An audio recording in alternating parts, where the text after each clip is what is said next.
Now, what in the Royal Caribbean is going on here? We have some passengers that were very angry on their recent Royal Caribbean sailing, to the point that they decided to band together as one and chant and scream and strike. It was a full-blown mutiny, that of which I have the video clip for. This is all due to a canceled destination or port of call. Royal Caribbean's private island, Perfect Day at Coco Cay. Really cool place, maybe you've heard of it. There's all types of festivities and water slides and cookies and cake, and people tend to have an amazing time over there. However, I do believe that Royal Caribbean was justified for allegedly canceling this protocol twice during this cruise, that of which I will explain later on in the video. By the way, I also want to apologize to you guys not posting for the past couple days. I had a wedding to go to. My niece got hitched. She got married, and I felt like the proud uncle. It was a really cool moment doing the family thing. I also have recently done a review on the Brightline train that connects Orlando to Miami, and it was very interesting. I will be discussing that topic on my other two channels, the Travel channel as well as Jada Nomad, so make sure you check it out. Links in the description box below. Now, let's go ahead and get on with the video. There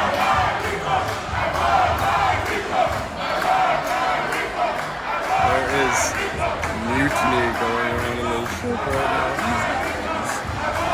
So the ship that this conundrum allegedly took place on was Royal Caribbean's Freedom of the Seas, a very popular ship, currently doing, if I remember correctly, 3, 4, and occasionally 5 night sailings out of Miami, heading to the Bahamas. So you could call it a booze cruise, if you will, or a party cruise. This ship was launched in the year 2005, holds just over 4,000 passengers at full capacity, and, well, it's a cool cruise ship, once known as the largest ship on Earth. This was a ship that decided the fate of Royal Caribbean in the best of ways. Carnival at the time had some of the largest ships in the world, and when they came out with the Freedom class, starting with Freedom of the Seas, well, it kind of changed the game with Royal Caribbean. And after that, they kept going bigger and bigger and bigger, and of course now it is what it is today. Very popular cruise line with all the fixins. Now, when it came to this sailing, the date is unknown as far as when the sailing took place, but there was a sailing going out of Miami over to the Bahamas with, according to people that were on board, 2 stops, 2 port of calls, out of which being Nassau, Bahamas, and Royal Caribbean's private island Perfect Day at Coco Cay. Now, they first canceled the stop at Perfect Day at Coco Cay, allegedly due to some weather issues. Understandable, it's the Caribbean. Things can happen there in the weather genre that is not exactly favorable. However, the straw that broke the camel's back for a lot of people is when it was put back on, then it was canceled again due to a medical emergency in which a passenger unfortunately had to be medevac, meaning they were taken off the ship by helicopter to receive additional services and aid that it couldn't get on board. So first of all, one thing you have to understand when you decide to take a cruise and choose it as your vacation option is that when you book said cruise, you agree to terms and conditions, well, one of many, that of which being that should there be any issue or problem or deviation from, let's say, a port of call in which it is canceled or the time shortened, the cruise line legally and technically does not owe you anything at all. They don't have to compensate you, no partial refunds. The only thing that they typically owe you is the refund or any excursions that you might have paid for that you were going to do in that island destination or port of call. However, oftentimes, even if they don't have to, as a show of good faith, if you will, they can issue refunds, or they'll give you some onboard credit, or they'll try to do something and maybe deviate to another port of call. That way you can have the best experience possible, even without that destination that you maybe really wanted to go to. And for all you new cruisers and people that don't travel too often, you have to understand that travel often comes with its challenges and issues, even when things are set to be planned out perfectly. You imagine a cruise ship that is going from, let's say, the Miami area to a tropical region, you can understand that there is a good chance that there may be some inclement weather, given, of course, the time of the year and the simple fact that you are sailing to the Caribbean, in which there are a lot of storms coming from other parts of the world, like the Atlantic Ocean, and these things tend to happen, and you kind of have to accept it as part of the game, part of the territory when you decide to take a cruise. However, on the flip side of the coin, I can understand and sympathize with the human, customer, and emotional side of things. You, as a passenger, have waited and saved and planned for months, if not years, to take this one cruise, and things didn't go according to plan, and I can naturally understand you feeling some kind of way about that, being upset, being a little disappointed in the fact that you didn't go to these places. Coco Cay is a popular destination, and there are people that get on on some of these ships that sail out of places like Miami, Fort Lauderdale, or what have you, just to go to that specific destination. So when things don't happen, naturally, yes, it can be a little frustrating, but that does not mean you can negate the other human aspects like what has gone on here. There was a medical emergency in which a passenger was in need of additional aid, that of which they could not get on the cruise ship. So the cruise line has to set in place for the helicopter to come pick said passenger up, and obviously that can cause a lot of delays and complications. When it comes to medical emergencies, they do happen. I wouldn't say often, but if you've sailed enough, you've probably had some type of medical emergency that has taken place on board a cruise ship. I would argue that something does typically happen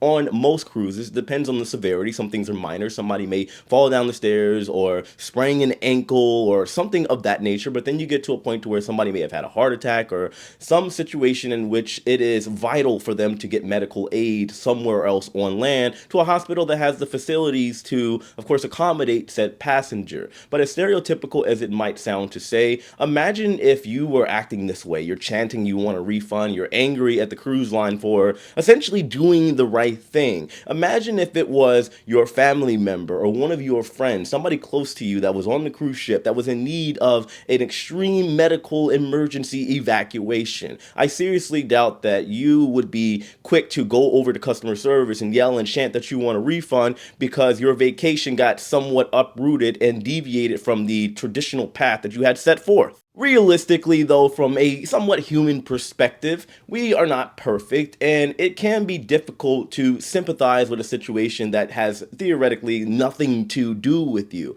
It changed your cruise up, and that's what you're really worried about. I was once on a Virgin Voyages cruise about a year ago in which a passenger unfortunately jumped off of a balcony and well, we had to end up going back to the port of Miami, even though we had just left hours ago, and our entire cruise got changed. The amount of people that I saw running over to sailor services, the customer service area, demanding refunds and asking all kinds of questions in anger, it was very disappointing. But I do understand that there are a lot of people that when it comes to their vacation, I always say that whether it be a theme park, cruise ship, resort, whenever people are offline from their traditional lives, their 9 to 5 or what have you, they tend to in a way, leave their brain in the car. I don't mean this literally, obviously, but you get my point. People are zoned out and they're just trying to only think about their vacation and not the realities of a situation like, let's say, an injury or something like that taking place on board a cruise ship. I completely understand. In the post for this topic, it was on Reddit, by the way. I will pin it in the comment section below in case some of you want to see any of the comments that were made. There were people making comments and statements saying that the medical emergency happened early enough to the point to where Royal Caribbean's Freedom of the Seas could still make a stop, make its way over to Perfect Day at Coco Cay, and not deviate from the original plan.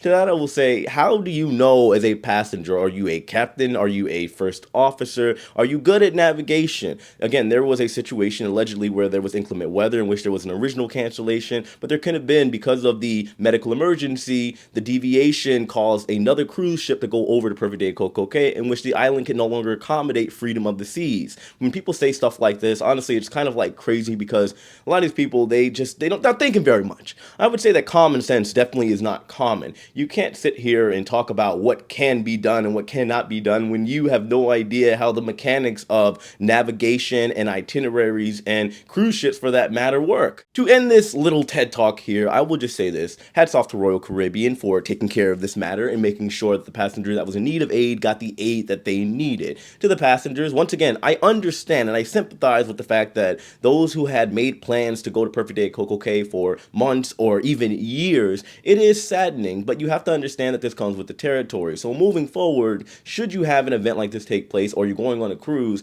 expect the unexpected. I'm not saying thinking in a negative light, but understand that there are the, let's say, the odds that maybe something might happen, and for that point, you have to be, well, flexible, adaptable. I believe that's what intelligence is being an adaptable person, understand that things happen in this world that are beyond your control, and when they do happen, you just have to kind of roll with the punches and make the best out of the situation that you can. There are people that are saying that Royal Caribbean should have gave a partial refund. Sure, there is some merit and an argument for that, but that is solely at the discretion of Royal Caribbean. If they decide to, cool. If they don't, well, it is what it is. You agreed to the terms and conditions, so just keep that in mind whenever you decide to book a cruise. cruise, especially if you're booking at a time where there's likely to be, let's say, it's hurricane season or there is a chance of storms. However, like I said earlier, if you are going over to a place like the Caribbean, there is a chance that throughout the entire year you could face inclement weather, which could change your entire itinerary. It is what it is. Just enjoy yourself, have fun, and don't be a Debbie Downer. Anyway, that's what I got for today's video. Let me know your thoughts in the comment section below. I am curious, if you had a situation like this in which your port was canceled due to whether it be inclement weather or a medical emergency, would you be angry and scream and yell and chant over at customer service saying you want a refund, or would you just roll with the punches? I'd love to hear your thoughts. Make sure you guys hit that like button on your way out, subscribe if you haven't already, and just know, as usual, I love and appreciate every single one of you. Thanks for watching. Take it easy.